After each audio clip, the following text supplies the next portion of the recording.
to Rasgulla's kitchen. And today our mom is gonna make a special dish which is super delicious and super tasty.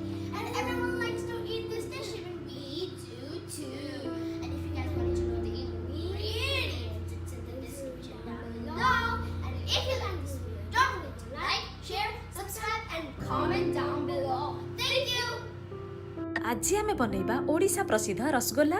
एही रसगोल्ला बनइबा पई आवश्यक सामग्री गुड़िक हला एठी मु 1.5 लिटर क्षीर नैची, 1 कप चीनी नैची, 1 चामच मैदा, 4-5टा गुजराती एठी मु सेचिकी नैची, एठी मु 4 चामच विनेगर नैची। विनेगर जगह आपण लेंबू रस मध्ये नै परिबे। फास्ट एबा आमे क्षीर रु छेना प्रस्तुत करिबा। सेति पई क्षीर को गोटे पैन में रखि दैची। एबे आकु आमे हाई फ्लेम रे रखि किछि टाइम फुटिया पई छाडी देबा। किछि समय परे आपण देखि परचंती क्षीर एठी भल भाबरे फुटी गलानी। एबे एथिरा आमे विनेगर को पकै देबा। विनेगर जगह रे आपण एठी लेंबू रस मध्ये पकै परिबे।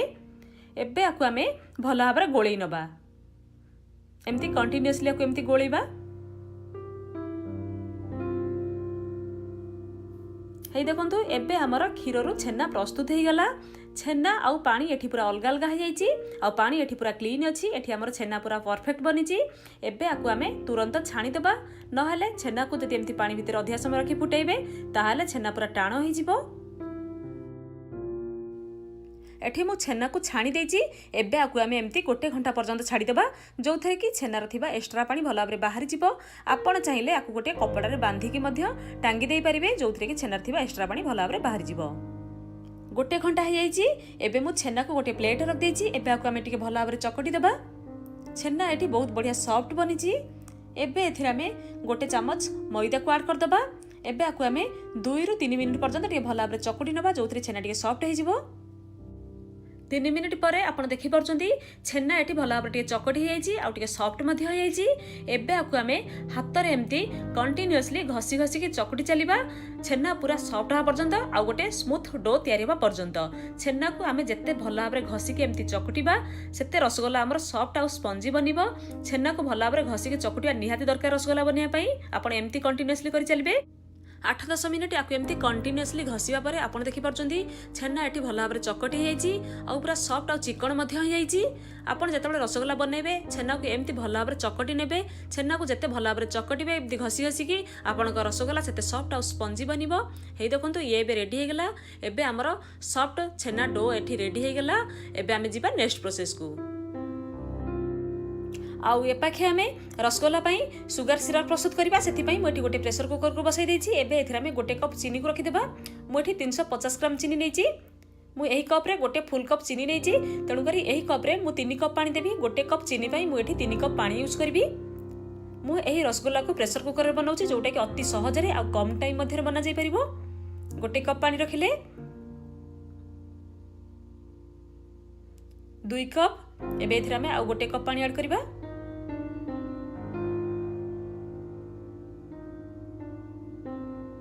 3 कप टोटल एठी आमे 3 कप पानी यूज कले। एबे आकु आमे प्रेशर कुकर को बंद कर दबा। हाई फ्लेम रे रखि कि आकु आमे फुटिया पई छाडी दबा। एबे आमे रसगुल्लार बॉल बनैबा। सेथि पई एबे आमे एही छेनार मिक्सचर को एम्ति भाग भाग करि नबा, जोथरे कि रसगुल्लार साइज समान बनिबो। आपण आपनक पसंद अनुसार रसगुल्ला को छोट बड़ मध्ये बनै परिबे। हेइ देखंतु ये एबे रेडी हे गेला। एबे आमे छेनार मिक्सचर को हाथ रे नबा। एबे आकु आमे 2 हाथ पापुली मध्ये रखि कि एम्ति गोल गोल करके गोटे राउंड शेप दबा। एही परि भाबरे हेइ देखंतु ये एबे रेडी हे गेला। ये बिल्कुल भी फाटुनी, ता माने आम छेना चकटा पूरा परफेक्ट अछि। आपनकर छेना बॉल जदि फाटी जाउथबो ताहाले आपण जानिबे कि छेनार चकटाटा पूरा परफेक्ट नाही। ताकू आपण आउ किछि समय पई भल भाबरे चकट नेबे। तापर एही परि भाबरे आकु बनैबे बॉल। एही सेम प्रोसेस रे आमे सब बॉल गुडी को बनै नबा। एही परि भाबरे हेइ देखंतु आ गोटे रेडी हे गेला। हेइ देखंतु एबे हमर छेना बॉल गुडी को रेडी हे गेला। एबे आमे जिबा नेक्स्ट प्रोसेस को।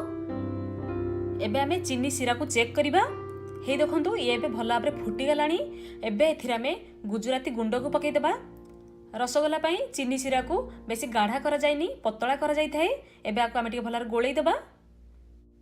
एबे एथिरा आमे एई छेना बॉल गुडी को गोटी गोटी करी पकै देबा। गैस रो फ्लेम को आपण एठी हाई रखिथिबे। रसगोल्ला को हाई फ्लेम रे बना जाय थाए। केयरफुली आमे एम्ति गोटी गोटी करी पकेबा।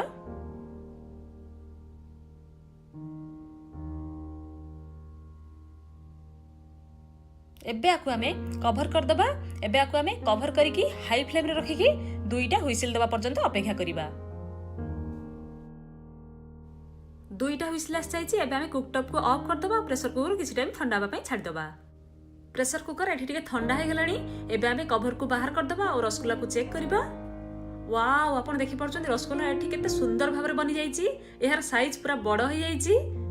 हेइ देखंतु बहुत बढ़िया भाबरे हम रसगुल्ला बनि जाइछि। एठी मु आपनको स्पून ने आनिकी देखै दउछि। आपण पाखरु भी देखंतु हे केते सुंदर भाबरे बनिछि। केते सॉफ्ट देखाउछ, केते स्पंजी मध्ये होइछि। आपण माने आको निश्चित थरा ट्राई करिबा। आपण मानु बहुत बढ़िया लागिबो। आ केते कम टाइम मध्ये भी बना जाय परला प्रेशर कुकर रे। हे देखंतु बहुत बढ़िया होइछि रसगुल्ला। एबे हमर रसगुल्ला रेडी हे गेला। एबे आको आमे गोटे बाउल को सर्व करिबा।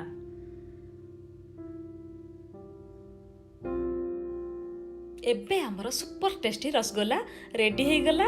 एही राखी पूर्णिमा रे सब भौणी माने एमती रसगुल्ला भाई मानु को बनै की खाइबा को दियंतु। आउ केमिति लागिला आपण को एक्सपीरियंस मो सहित कमेंट करके शेयर मध्य करंतु। जदि आपण मानु को मोर आज रो रेसिपीटी भलो लागिबो ताहाले मो वीडियो को लाइक कमेंट आउ शेयर करिवे। आउ मो चैनल को सब्सक्राइब करिया को जमा भी भूलिबेनी। Thank you.